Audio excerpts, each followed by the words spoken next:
Est-ce que vous pouvez d'abord nous faire les bilans du président plutôt Tshisekedi à la tête de ces pays il y a 3 ans?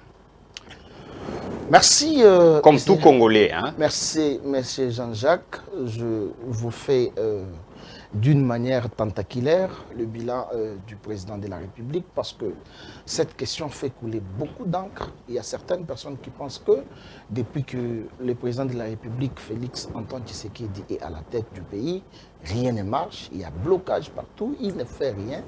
Mais la position de notre parti, c'est que le bilan jusque-là du président de la République est très positif parce que nous avons vu dans ces pays, et si nous pouvons peut-être revenir un pas en arrière, 5 ans ou 6 ans après, on ne pouvait pas intimider un directeur du cabinet du chef de l'État. Nous l'avons vu, Mouiliania, qui était un demi-dieu, il pouvait faire tout ce qu'il voulait.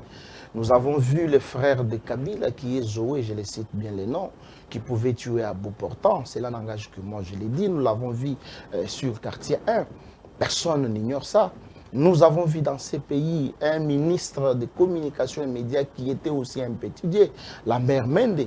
Nous avons vu beaucoup de choses. Et lorsque le président de la République est arrivé, d'ailleurs, pendant sa campagne électorale, il a dit la gratuité de l'enseignement, il ne va pas chasser tous les sorciers qui ont tué ces pays. Mais seulement, pour vous dire les bilans, en grosso modo, le bilan est largement positif. Mais si vous voulez, peut-être avec votre autorisation, que je commence peut-être à citer un événement, ou soit une action, et après une autre, je peux toujours le faire. Mais Attendez, sinon, maître. le bilan est positif. Attendez, maître. Cette question n'est pas encore bouclée parce que l'émission ici, c'est à haute voix, vous le savez.